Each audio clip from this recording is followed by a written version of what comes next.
शेतकऱ्यांसाठी ठळक बातम्या. शेतकऱ्यांसाठी सरकारच्या माध्यमातून अत्यंत महत्त्वाचा निर्णय जाहीर झाला आहे. सर्व महत्त्वाच्या ठळक बातम्या पाहणार आहोत. त्यासाठी व्हिडिओला शेवटपर्यंत पाहत चला. चॅनलला देखील नक्की सबस्क्राईब करून घ्या. ई पीक पाहणी ॲप चालेना, पीक नोंदणी कशी करायची, शेतकऱ्यांचा प्रश्न. सरकारच्या माध्यमातून शेतकऱ्यांना ई पीक पाहणी करण्याचे आवाहन केले जात आहे. मात्र ई पीक पाहणी करताना शेतकऱ्यांना अडचणींचा सामना करावा लागत असल्याचे चित्र. नमो शेतकरी योजनेसंदर्भातील शेतकऱ्यांसाठी अत्यंत महत्त्वाची बातमी. नमो शेतकरी योजनेचा 7वा हप्ता आता शेतकऱ्यांच्या खात्यावरती जमा केला जाणार आहे. नेमका हप्ता कधी आणि किती वाजेपर्यंत जमा होणार, पुढे पाहूया.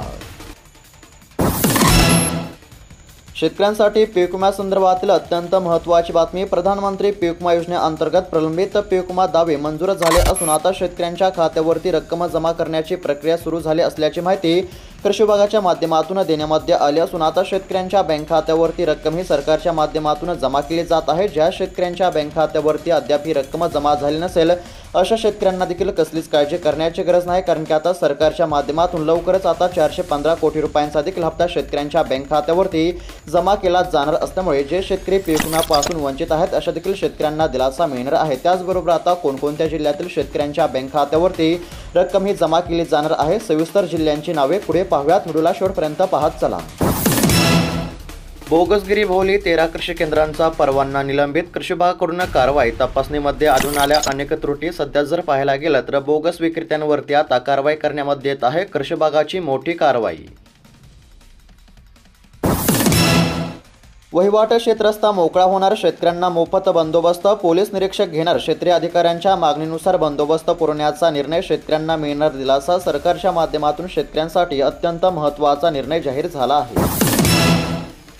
पीक विमा गत वर्षीच्या तुलनेमध्ये यंदा 22,000 शेतकऱ्यांची पाठ. भंडारा जिल्ह्यातील चित्र पाहायला मिळत आहे. 1 रुपयामध्ये पीक विमा योजना बंद झाली असल्यामुळे शेतकऱ्यांचा सरकारवरती रोष. सोयाबीन पिकावर पिवळा मोजक रोगाचा धोका. प्रशासनाकडून शेतकऱ्यांना सतर्कतेचे आवाहन करण्यामध्ये येत आहे. उत्पादनामध्ये देखील घट होण्याची शक्यता. शेतकऱ्यांमध्ये चिंतेचे वातावरण. अजित पवारांनी लाडकी बहीण योजना आणल्यामुळेच महायुती सरकारला 238 जागा मिळाल्या. प्रदेशाध्यक्ष खासदार सुनील तटकरे यांचा दावा. भाववाढीच्या आशेने शेतकऱ्यांनी धान ठेवले पण दर स्थिरावले. शेतकऱ्यांना आता दरवाढीची अपेक्षा पाहायला मिळत आहे. सध्या तरी आता शेतकऱ्यांचे नुकसान होत असल्याचे चित्र. अमेरिकेमध्ये सोयाबीन उत्पादन घटण्याचा अंदाज. आंतरराष्ट्रीय बाजारामध्ये सोयाबीनच्या दरामध्ये 5% झाली वाढ. ड्रॅगन फ्रूट विकास योजना. शेतकऱ्यांना मिळणार 2,70,000 रुपयांचे अनुदान. शेतकऱ्यांचे उत्पन्न वाढवण्यासाठी सरकारकडून महत्त्वाची योजना. 27 लाख लाडक्या बहिणींची पडताळणी सुरू. लाडकी बहीण योजनेच्या निकषामध्ये बसत नसणाऱ्या महिलांना अपात्र करण्याचे काम सुरू असल्याचे सध्या सांगण्यामध्ये येत आहे. ज्या महिला पात्र असतील अशा महिलांना काळजी करण्याची गरज नाही. सध्या 27 लाख महिलांची पडताळणी सुरू. शेतकऱ्यांसाठी अत्यंत महत्त्वाची बातमी. सरकारच्या माध्यमातून शेतकऱ्यांसाठी अत्यंत महत्त्वाचा निर्णय हा घेण्यामध्ये आला असून आता पीक विम्याची रक्कम शेतकऱ्यांच्या खात्यावरती जमा होत असल्यामुळे बहुतांश शेतकऱ्यांना चांगलाच दिलासा मिळत आहे. त्याचबरोबर आता परभणी जिल्ह्यातील शेतकऱ्यांसाठी देखील अत्यंत महत्त्वाची बातमी समोर आली आहे. खरीप आणि रब्बी हंगामाचा पीक विमा आता परभणी जिल्ह्यातील शेतकऱ्यांच्या बँक खात्यावरती जमा केला जात असून 30,419 शेतकऱ्यांसाठी सरकारच्या माध्यमातून 51,70,00,000 रुपयांचा निधी हा मंजूर झाला असून आता परभणी जिल्ह्यातील 30,419 शेतकऱ्यांच्या बँक खात्यावरती रक्कम जमा होत असल्यामुळे अनेक दिवसांच्या प्रतीक्षेनंतर शेतकऱ्यांना आता दिलासा मिळाला आहे. त्याचबरोबर शेतकरी मित्रांनो, तुमचा जिल्हा कोणता आहे कमेंटच्या माध्यमातून नक्की कळवा, जेणेकरून तुमच्या देखील जिल्ह्याचे अपडेट आपण पुढे पाहूयात. सध्या तरी आता परभणी जिल्ह्यातील शेतकऱ्यांना दिलासा मिळत असल्याचे चित्र. पीक विमा कंपनी कार्यालयावर गुत्तेकरांच्या नेतृत्वाखाली हजारो शेतकरी पोहोचले. ऑनलाईन तक्रारी देऊनही पीक विम्यापासून अलिप्त. कंपनी प्रतिनिधी म्हणाले 30 ऑगस्टपर्यंत रक्कम देऊ. सध्या जर पाहायला गेलं तर आता शेतकऱ्यांच्या खात्यावरती रक्कम जमा केली जात असले तरी अद्याप बहुतांश शेतकरी पीक विम्यापासून वंचित असल्यामुळे शेतकरी वर्ग आता आक्रमक झाले असल्याचे सध्या पाहायला मिळत आहे. शेतकऱ्यांच्या बँक खात्यावरती रक्कम तातडीने जमा करण्याची मागणी. पीक विमा की पीक फसवणूक, शेतकऱ्यांचा प्रश्न. सध्या जर पाहायला गेलं तर आता शेतकऱ्यांच्या बँक खात्यावरती पीक विम्याची रक्कम जमा केली जात असली तरी अनेक शेतकऱ्यांच्या बँक खात्यावरती पीक विमा परतावा म्हणून फक्त 100 ते 200 रुपयांची रक्कम जमा झाल्याचा शेतकऱ्यांनी आरोप केला असल्यामुळे आता पीक विमा की पीक फसवणूक असा प्रश्न उपस्थित केला जात आहे. केळी पिकावर करपा रोगाचा प्रादुर्भाव. इंदापूर तालुक्यामध्ये केळी पिकावर करपा रोगाचा प्रादुर्भाव वाढत चालला असल्याचे चित्र आहे. बदलत्या हवामानाचा केळी पिकाला आता फटका बसत असून उत्पादनामध्ये घट होण्याची देखील शक्यता आहे. खत विक्री झाली, ऑनलाईन नाही दिसली, कारवाईची वेळ ओढावली. कृषी विभागाकडून प्रकरणांची सुनावणी प्रक्रिया सुरू. 15 जणांना बजावली नोटीस. वाशिम जिल्ह्यातील चित्र. कृषी विभागाकडून कारवाई सुरू. शेतकऱ्यांसाठी पीक विम्यासंदर्भातील अत्यंत महत्त्वाची बातमी. एकंदरीत जर पाहायला गेलं तर आता हिंगोली जिल्ह्यातील शेतकऱ्यांसाठी अत्यंत महत्त्वाची बातमी समोर आली आहे. शेतकरी मित्रांनो, आपण प्रत्येक जिल्ह्यासंदर्भातील पीक विम्याचे अपडेट पाहण्याचा प्रयत्न करत आहोत. त्यासाठी फक्त व्हिडिओला शेवटपर्यंत पाहत चला आणि तुमचा जिल्हा कोणता आहे कमेंटच्या माध्यमातून नक्की कळवा. सध्या तरी आता हिंगोली जिल्ह्यातील शेतकऱ्यांसाठी अत्यंत महत्त्वाची बातमी समोर आली आहे. एकंदरीत जर पाहायला गेलं तर हिंगोली जिल्ह्यामध्ये खरीप हंगाम 2023 व 2024 तसेच रब्बी 2024 मधील मिळून 477 शेतकऱ्यांना 52,93,080 रुपये एवढी आता रक्कम थेट शेतकऱ्यांच्या बँक खात्यावरती जमा करण्याची प्रक्रिया सुरू झाली असल्यामुळे आता शेतकऱ्यांना काहीसा दिलासा मिळत असल्याचे पाहायला मिळत आहे. शेतकऱ्यांना देखील पीक विम्याची अत्यंत गरज होती. त्यानुसार आता शेतकऱ्यांच्या खात्यावरती सरकारच्या माध्यमातून रक्कम ही वर्ग केली जात असल्यामुळे आता शेतकऱ्यांना काहीसा दिलासा मिळत आहे. तसेच शेतकरी मित्रांनो, तुमच्या बँक खात्यावरती पीक विमा जमा झाला की नाही कमेंटच्या माध्यमातून नक्की कळवा. सध्या तरी आता पीक विम्याचे वाटप सुरू झाले असल्याचे पाहायला मिळत आहे.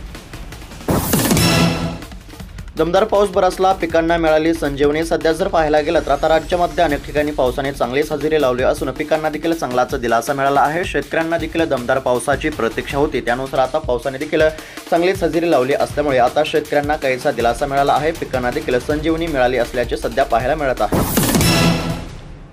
जळगाव जिल्ह्यात 92,000 लाडक्या बहिणींची होणार पडताळणी. अनेकींचा लाभ येणार संकटामध्ये. अंगणवाडी सेविकांमार्फत घरोघरी होणार सर्वेक्षण. एकाच कुटुंबातील 2 पेक्षा जास्त लाभार्थींवर ग्रहकलहाचे संकट. प्रतिबंधित बेटी बियाणे लागवडीमुळे उत्पादनावर परिणाम होण्याची भीती. राळेगाव तालुक्यामध्ये क्षेत्र वाढले, परप्रांतातून आयात रोखण्यास यंत्रणा अपयशी पाहायला मिळत आहे. सध्या जर पाहायला गेलं तर उत्पादनावर परिणाम होण्याची शक्यता. पीक विमा कंपनीचा खरीप हंगामामध्ये 290 कोटींचा डल्ला. अमरावती जिल्ह्यातील चित्र पाहायला मिळत आहे. पीक विमा म्हणजे कंपन्यांचे उकळ पांढरे करण्याचा धंदा बनला आहे. गत वर्षीच्या खरीपामध्ये शेतकरी हिस्सा व राज्य केंद्र शासनाचा हिस्सा असा 339 कोटींचा प्रीमियम पीक विमा कंपनीकडे जमा करण्यामध्ये आला होता. सरासरीपेक्षा जास्त पावसाने पिकांचे मोठे नुकसान झाले असले तरी अद्याप शेतकऱ्यांच्या बँक खात्यावरती फक्त 50 कोटी रुपये जमा झाले असल्यामुळे अनेक शेतकरी पीक विम्यापासून वंचित.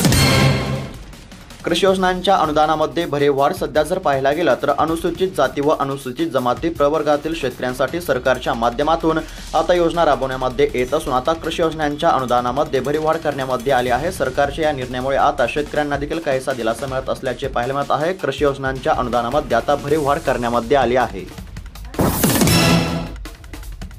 शेतकऱ्यांसाठी महत्त्वाची बातमी. थेट आता डीबीटीद्वारे शेतकऱ्यांच्या बँक खात्यावरती पैसे जमा करण्याचे काम सुरू झाले आहे. केंद्रीय मंत्री शिवराजसिंह चौहान यांनी डीबीटीच्या माध्यमातून देशभरातील पात्र असणाऱ्या शेतकऱ्यांच्या बँक खात्यावरती पीक विम्यापोटी 3,900 कोटी रुपयांचा निधी हा वितरित केला असल्यामुळे शेतकऱ्यांना काहीसा दिलासा मिळाला आहे. यामध्ये आता महाराष्ट्रातील शेतकऱ्यांच्या खात्यावरती 506 कोटी रुपयांचा निधी वर्ग करण्यामध्ये आला असून अजून साधारणतः 415 कोटी रुपयांचा निधी हा आता महाराष्ट्रातील शेतकऱ्यांच्या बँक खात्यावरती जमा केला जाणार असल्यामुळे आता शेतकऱ्यांना कसलीच काळजी करण्याची गरज नाही. ज्या शेतकऱ्यांचे पीक विम्याचे स्टेटस चेक केल्यानंतर पीक विमा हा मंजूर दाखवत आहे, फक्त अशाच पात्र शेतकऱ्यांच्या बँक खात्यावरती रक्कम ही जमा केली जाणार आहे. म्हणजेच की फक्त पात्र शेतकऱ्यांना आता काहीसा दिलासा मिळणार.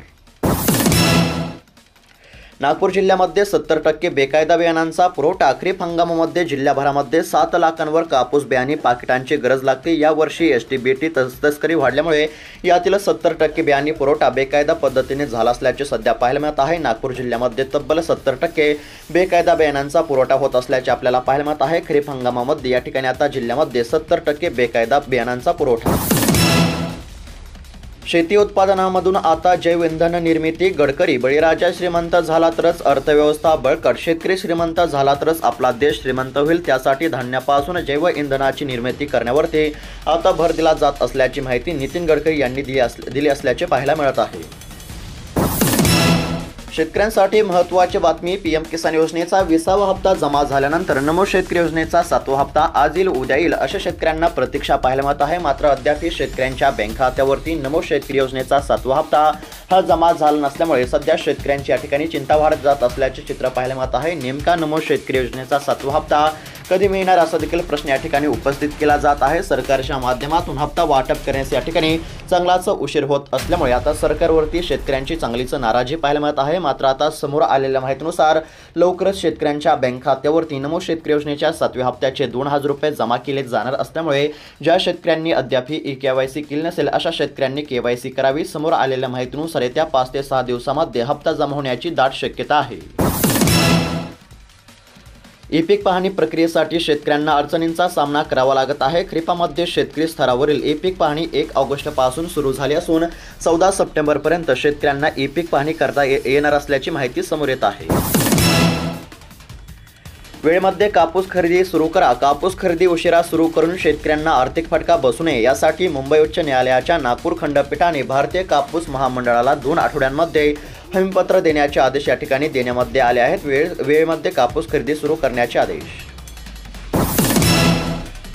महत्त्वाची बातमी पाहायला मिळत आहे। थोडक्यामध्ये माहिती जर पाहायला गेलं तर आतापर्यंत देशभरातील शेतकऱ्यांच्या बँक खात्यावरती साधारणतः 3900 कोटी रुपयांचा पहिला हप्ता जमा करण्यामध्ये आलेला आहे। देशातील साधारणतः 35 लाख शेतकऱ्यांच्या खात्यावरती 3900 कोटी रुपयांचा पीक विम्याचा हप्ता जमा झाला असून अजून साधारणतः 7900 कोटी रुपयांचा हप्ता शेतकऱ्यांच्या बँक खात्यावरती जमा करण्यामध्ये येणार असल्याची माहिती।